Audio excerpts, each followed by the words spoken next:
What's up, you guys? Welcome back to Seed and Sparrow Homestead. My name is Kelsey. If you're new around here, we're gonna hang out in the garden today. I've got some tidying up to do. I have some harvesting to do. The rooster's here. We've had 4 days straight of rain, which is amazing. I'm so thankful. And the garden is looking lush. Everything has filled in so much. There's lots of fun things I want to show you, and I'm super excited. So let's get started. Can you see just how filled in this space is? There's more roses blooming, so let's go take a look.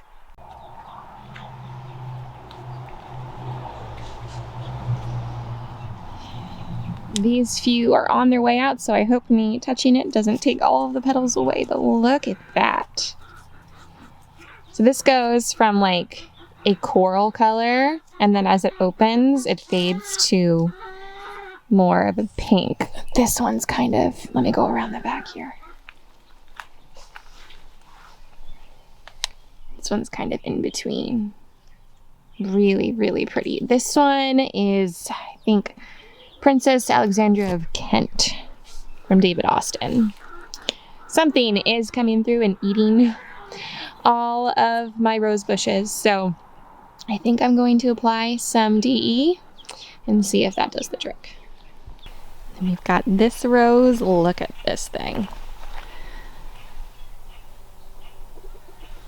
It's like apricot, a little bit more yellow in towards the center. This is Lady of Shalott. And I love this color rose, but the name got me. If you're an Anne of Green Gables lover, I mean, how could I not get one that's called Lady of Shalott? Super pretty, very fragrant, but also getting eaten. So I need to address that. A butterfly bush started to bloom. Almost all of them have opened up. And we've seen a few swallowtail so far. And I always make sure whenever I have something that really attracts butterflies, especially we have a lot of swallowtail here, I always plant dill and fennel, and they also like parsley. That's where I typically find the most eggs and caterpillars. But then they have the butterfly bush. I have milkweed in here too, which has started to bloom as well. You can see right there. And there's yarrow here. And there's just a whole bunch of flowers for them to feed from.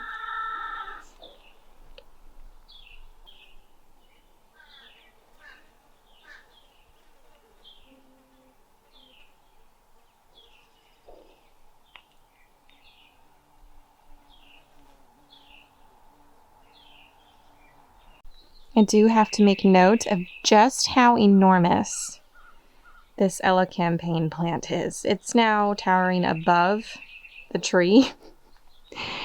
And there's still no flowers. Like, I see buds, but it still hasn't bloomed. I don't love the way it looks. And I'm just debating, okay, is it really worth its medicinal properties for me here? Am I really going to use it for how much space it takes up? And the fact that so far it hasn't put on any show. So I'm going to see what these blooms look like, but I need to reevaluate if it works for me in this space here. Because this is like my medicinal / cottage garden, but I like when things serve two purposes in that they are useful, but also pretty to look at. And I don't love the look that this is giving. It looks right now like a giant weed. So we're going to see how these flowers are. But I may end up either removing it altogether, and maybe transplanting it somewhere else on the property that I don't care about so much. But that's my thought process right now on the elecampane. The calendula have bloomed all over. These are all volunteer. I did not start any of these from seed. These are all from last year's plants that dropped seed and Now here they are. So this is a mix. Oh, what happened to this guy? This is interesting.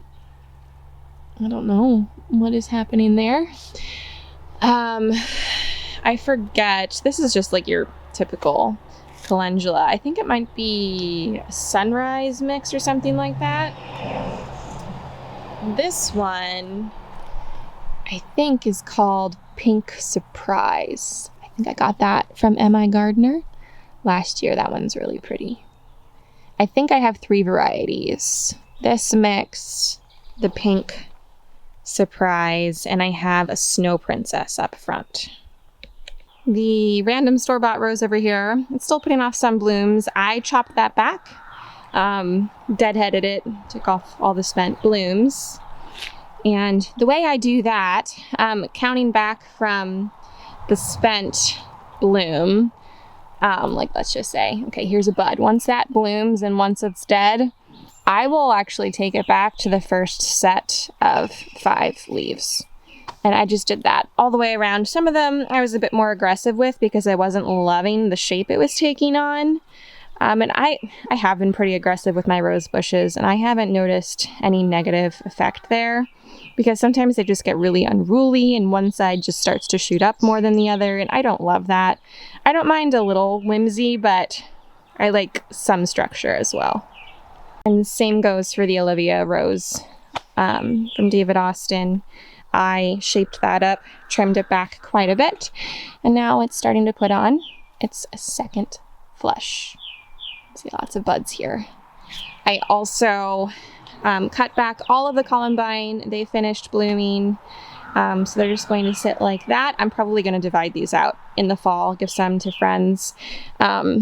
They're beautiful, but I just have way too many in this area. It's just this massive sea of columbine, and I just don't love the look it gives for this space. And I think I'm going to take out the maroon ones and keep the purple and the white ones. I just like that color scheme a bit better. Maroon is not a favorite color of mine, so we're probably going to get rid of those. Liatris is all the way up now, so now we're just waiting for it to bloom. But that's pretty much an overview of the keyhole space.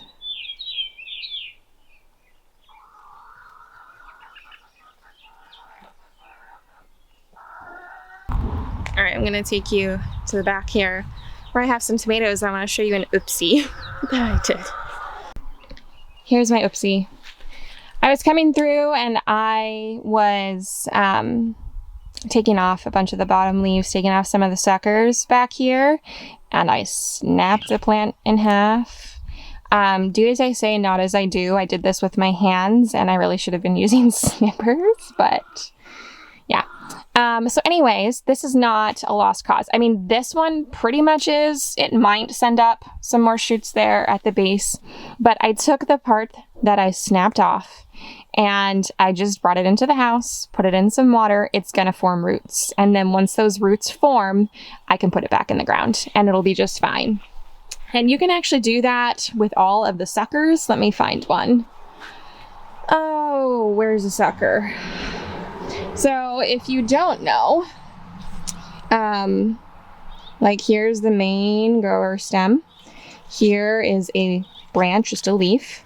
And then in the armpit, like growing out of this 90-degree angle here, is a sucker, what will grow into another fruiting branch. I take these off because I do high intensity planting and I plant pretty close. So by leaving all of these on, it just gets really congested. There's debate on whether or not that reduces production. I haven't noticed it. There have been years where I left them all go. There have been years where I've been very thorough about taking them all off, and I haven't noticed much of a difference, if any, in the amount of fruit that I get from the plant. Now, you can only do this with indeterminate varieties that will just keep on growing. Your determinate varieties, like some Pest come in determinate, they're going to grow to a set height and set a determined amount of fruit. So you don't want to do that with them. But you can take those suckers once they get a bit bigger and you can root them in some water and then plant them for another round of tomato plants. So anyways, just a tidbit there in case you have any accidents with tomatoes like I do. I don't ever stress about it. Tomatoes are very resilient. And as you can see, we've got our first fruits. These back here are all some of my meatier paste-like tomatoes. I'm growing ox hearts, and I think there's some Amish and alpaca, or polka, however you say that. All right, so moving back up front towards the house, this bed right here I'm very excited about. These are all of my zinnias. I have a few more up front, but just look at how big and bushy and beautiful they are. They've started to set some buds. So something I do with all of my zinnias, I will top them or pinch them when they're about 6 inches tall or so, and I'll remove the first sets of buds. What happens is kind of what you see here, like, let me bring the camera down. This here is one plant, and when you pinch it down low, it starts to send off all of these side shoots. So you get many blooms instead of just a few. And then as it continues to grow, I always make sure to deadhead, take off all of the spent blooms, and it just keeps reblooming. I have zinnia sometimes well into October. This forest of raspberry canes, I am gonna have some serious thinning to do later on after they have stopped producing, probably like November, maybe December. This is just nuts. So I did have someone say I should take these off of here and dry them for tea, which I'm going to do. I will have plenty of leaves to choose from. So I actually did have to come in here. I have corn here by my raspberry forest, and I had to take out some of the raspberry canes in here because it was just shading this way too much. But the corn is doing great. And this cat, we have a love-hate relationship. She destroys a lot of my plants, but she also keeps the mice at bay, so yeah, I guess I'll keep you. But I think the saying goes knee-high by 4th of July, and it's past that, and we're at June 23rd, I think today is. But yeah, I didn't have very good luck with corn last year, or the year before that, or the year before that. I even like took special care to hand pollinate all of them, and I've always planted in like a nice block every year, but I just end up with pretty much nothing. So we're gonna see how it works out this year, but if it doesn't do well, I guess I may just be supporting local. The sun decided to come out. It was quite cloudy and it was nice out here, and now it's stifling, and it has been so humid with all of this rain. Pennsylvania summers, at least here in PA, and like in this spot of PA, it is disgustingly humid. Like, you walk outside and you're just hit with this wall of humidity. Everything is just wet all the time. And I have to be really careful with tomatoes. That's one reason why I prune my tomatoes so much, because we get blight very easily. So I'm pretty aggressive with the pruning of a lot of things. But here's strawberry bed. I don't even know if you can see these with how bright it is, but they're still putting off strawberries here end of June. So far from this bed, the few of the small beds I have up front and the one over there, I think I'm right about 30 pounds of strawberries so far, and most of these in this bed are June bearing, so I'll probably get 1 or 2 more harvests out of this bed, but all my other ones are ever bearing, so I should get just bits here and there throughout the rest of the season. So these potatoes, I took a peek in, and there's lots of potatoes forming in there. I get super antsy. Potato harvesting is like my most favorite thing ever to do in the garden. It's like a treasure hunt. So there will definitely be an entire video dedicated to just harvesting potatoes. So look out for that one. Lots of things blooming. These cosmic cherry petunias, which you can't see very well because the sun is, there we go. They are supposed to taste like cherries. They're edible and you can make a simple syrup out of the blossom. So I've been saving them and I still have to figure out how exactly to do that. But the peppers here are doing good. They're putting off some buds. Looks like the dahlias may actually bloom here soon. These were my cheapo ones from Walmart. And then I had to cover all of my cabbage. Let me show you.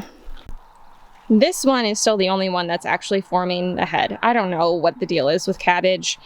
And all of the holes in here is the reason I don't grow cabbage, because they just get devoured by cabbage moth and their caterpillar. So there's one I just found. I just squish them right away. I know that's gross, but I just squish them with my fingers.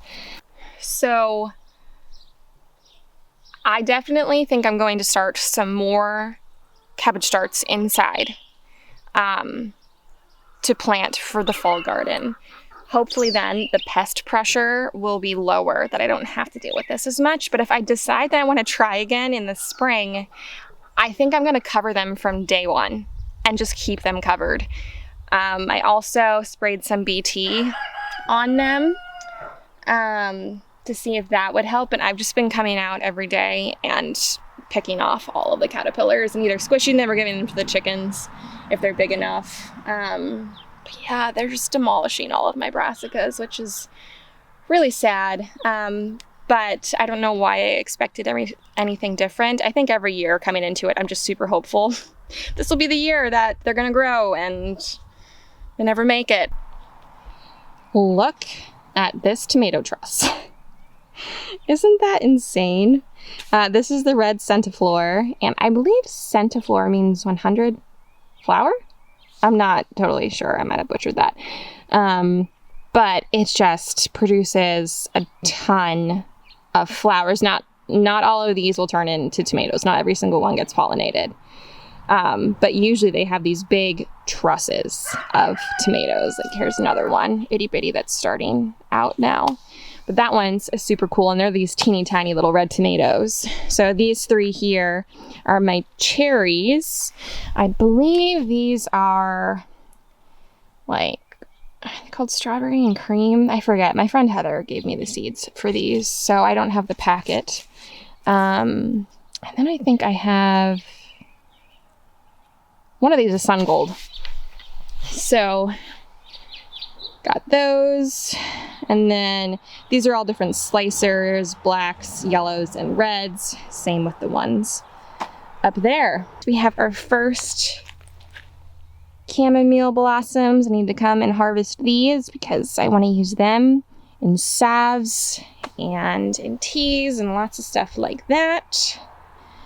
These potatoes over here have not started to flower yet. They're a bit behind everything else. This side of the garden gets a little bit less sun because of these massive arborvitae. So everything on this side tends to take a bit longer. Then we've got all of our flowers here. This one is a white cupcake cosmos, and it looks like a cupcake wrapper. You see that? Super cool. This is all sweet alyssum. Smells amazing, great for pollinators. It's awesome ground cover. So if you plant a bunch of this at the bottom of your flower beds, it'll just sprawl out and really helps with controlling the weeds. This here I need to tie up. My bachelor's buttons always fall down. What else we got going in here? This is sherbet. Yeah, sherbet celosia. And then this one here, I believe, is pink lemonade cosmos. Really pretty. That's about all that's actually blooming in there right now. And same goes over here, except for this one. This is, I believe, antique brown stock. And something was wrong with this one. It didn't bloom right. And the one negative to stock is that once like it blooms, it's done. It might send off some side shoots. That looks like it might be a side shoot there. And here's one. But once those are done, they're done. You can't pinch them and get more. But I love them. They're really beautiful when they bloom correctly. Let's take a peek in at the onions. Look at them. They're doing so good now since I have covered them. No more critter pressure. Really, really looking nice. Peppers are all looking good. We're going to be harvesting some of the beets today. Now remember, these were multi-sown beets. So kind of how that works. I don't know if you're even going to be able to see very well in there. Hold on, let me find one. Can you see those guys?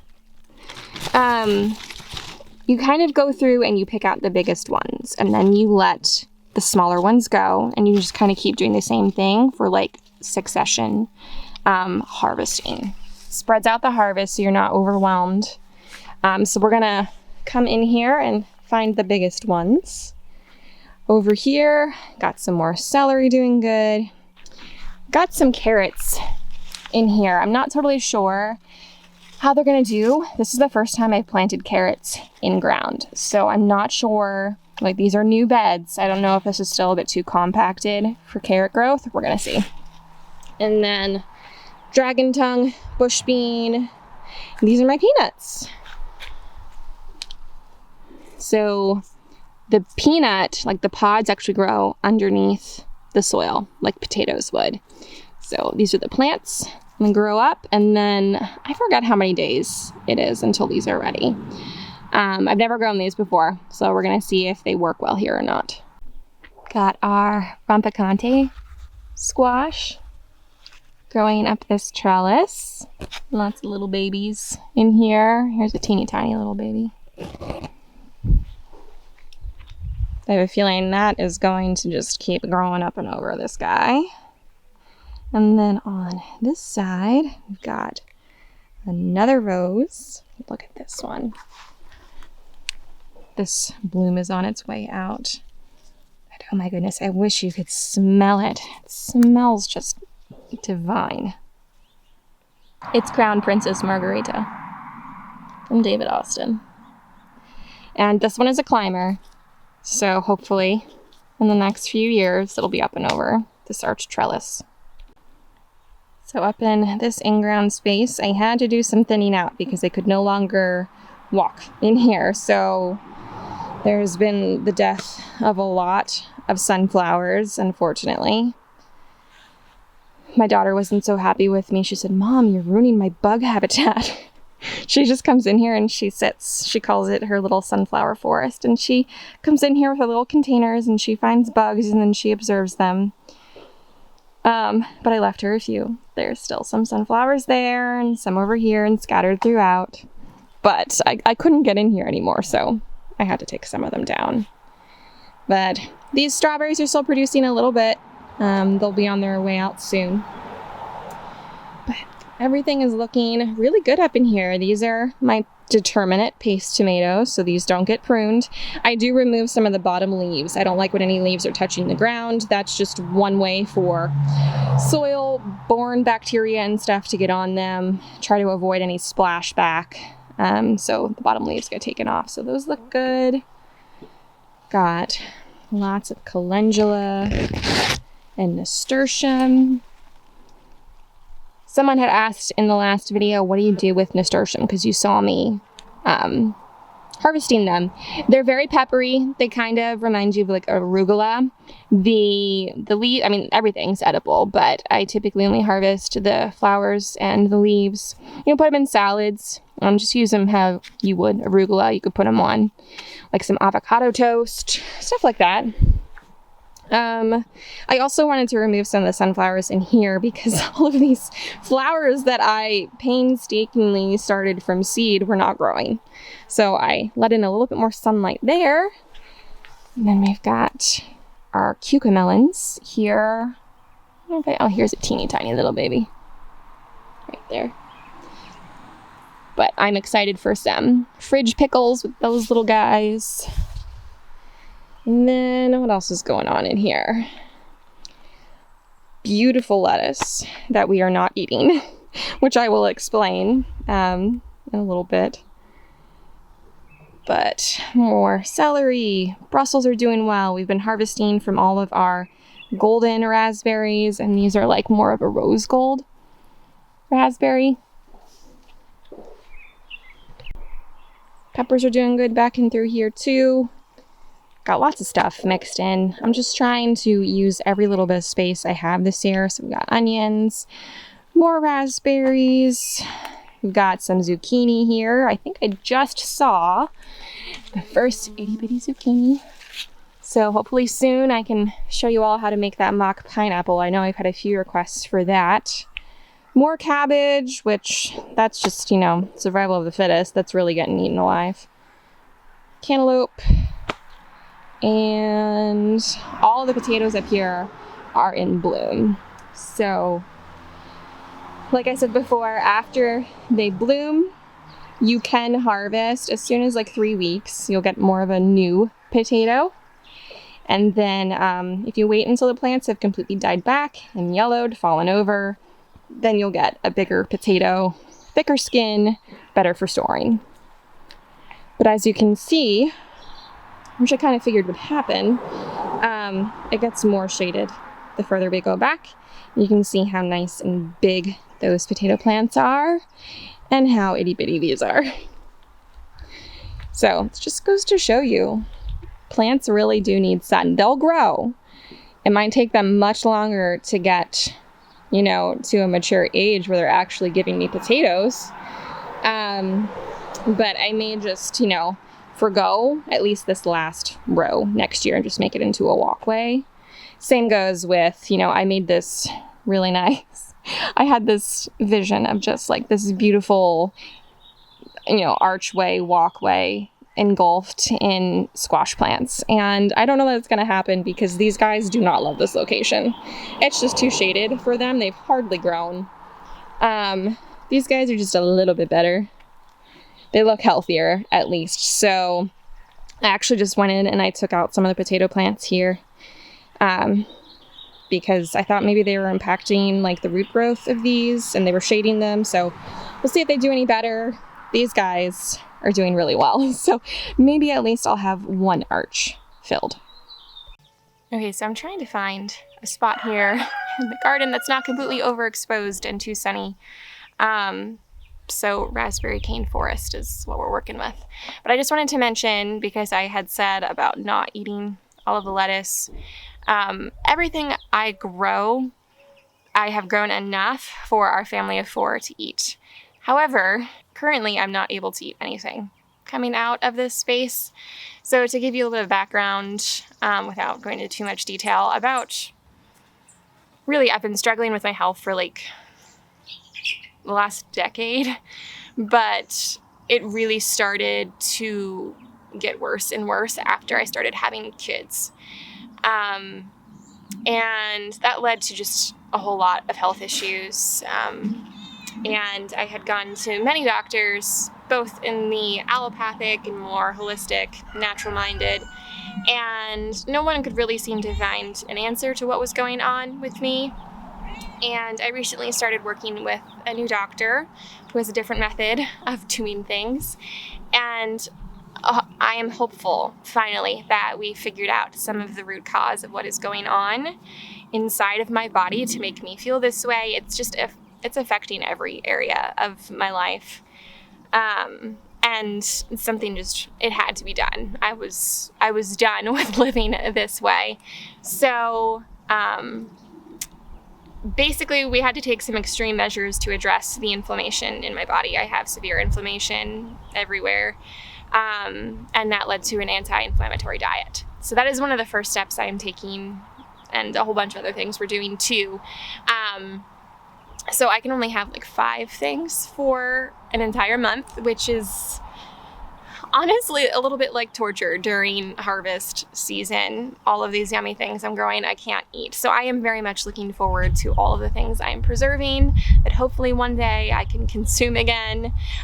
But I just wanted to give you some background because I'm sure it'll come up in future videos when I'm cooking in the kitchen, and maybe I'll say something like, oh, well, I can't have this right now, or I can't taste this, or I sure hope it tastes good because I can't taste it. A lot of the ways that I cook is by taste. So it's going to be an interesting few weeks. I am currently 1 week into this protocol. It's been pretty tough. I've been pretty cranky, a little hangry, to be completely honest, but I just wanted to give you some insight into what's going on because I'm sure it's going to surface in some of the coming videos. So anyways, with that aside, let's go harvest some food. I'm gonna start with some carrots here. It's getting stinking hot and it's only like, I think it's 8:45 in the morning. It's sun coming out. It's just made it really not enjoyable out here. So I'm gonna try and get this done quickly, but I'm just gonna like dig around at the tops of some of my carrots and see if they feel like there's, you know, like substantial growth happening there.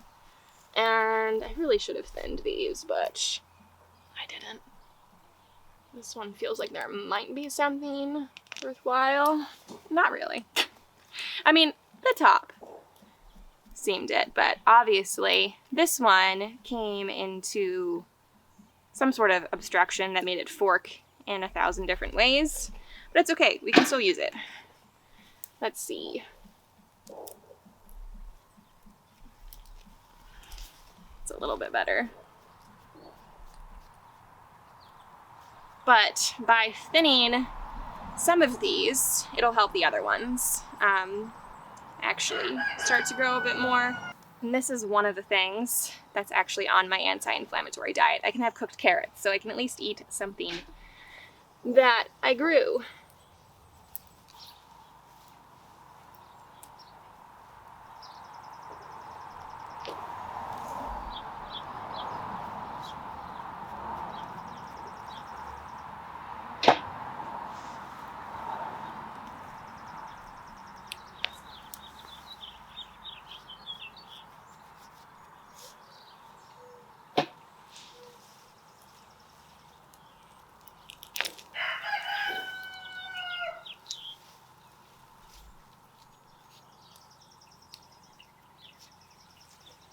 So I am going to take the carrots I've harvested. I didn't harvest too many. There's a whole bunch left. Not so many were ready. Some of these are a little small, but some of them are pretty decent in size. So I'm going to take all of the tops off, and the chickens are right here behind me. So they're gonna get all the tops. Nothing goes to waste, and we're gonna get these all washed off. I'm probably going to eat these this week as a part of my diet. Like I said, carrots is one thing I can consume if they are cooked. So the only thing is, like, I can't have any fats, no oils, no seasoning besides salt. So I can boil these and season them with salt, and that's about it. But at least they're good carrots from my garden.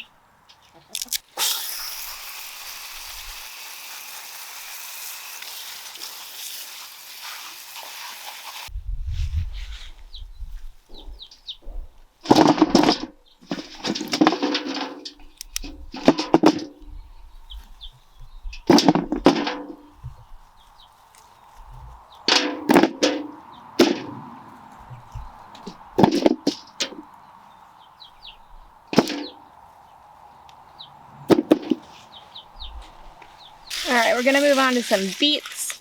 Just going to harvest what is currently ready, and we're going to use it in this week's dinner. Here's a nice one. I have, I think, Detroit red, Chioggia, and some golden beets in here. But like I said, these were multi-sown. So they're planted in groups of 2 and 3, and we're just going to harvest the ones that are big enough and leave the little ones to grow a bit longer.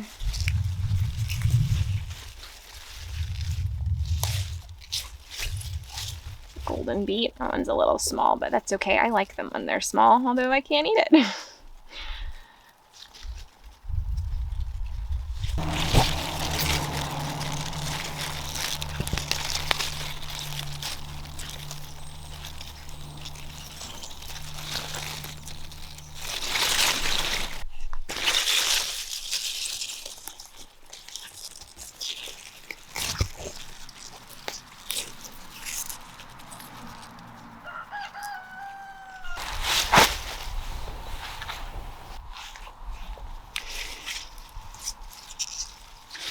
Now you can eat beet greens. Now, actually, you can use carrot top greens for things too. I've heard people make carrot top, I think, pesto.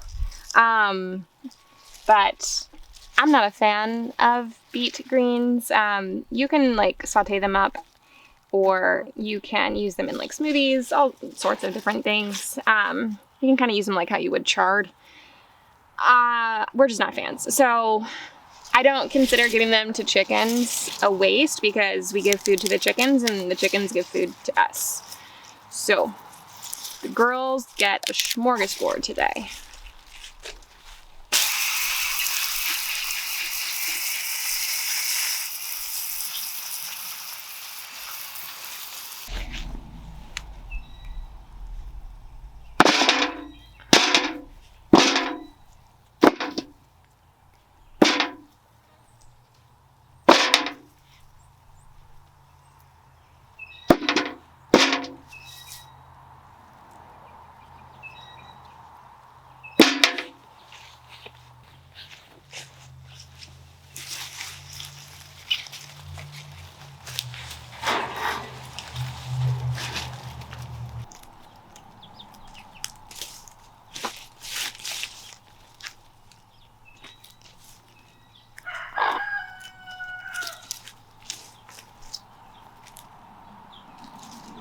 So we're gonna harvest some of the calendula. I like to infuse oils with this and use it in salves. It's very healing. But we're gonna harvest some of these, and you know they're ready. They should have like a sticky sap on them. Like when you're done harvesting, like your fingers will stick together. So I'm gonna grab some of these pretty blooms. And they do need to be dry first before you put them into an oil. So I actually think I might just put these in the freeze dryer. I have some strawberries to go in the freeze dryer, so we'll just fill up a tray with these while we're at it.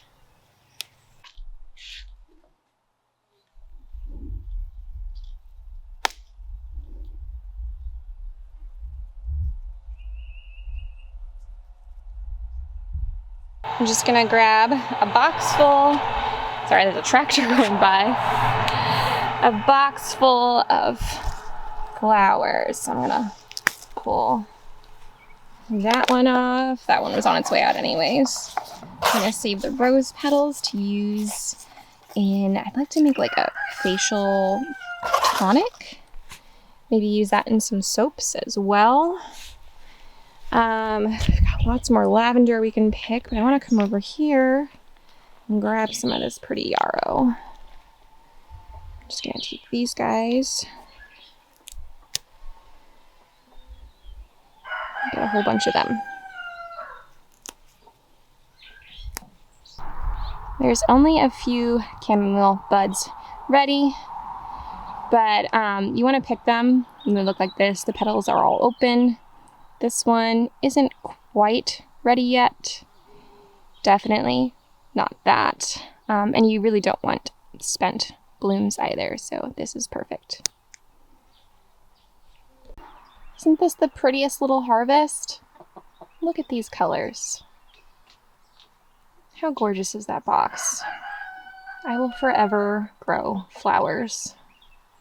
So I got some more lavender, some roses, just a couple chamomile, yarrow, calendula, and there was one of the cosmic cherry petunias ready.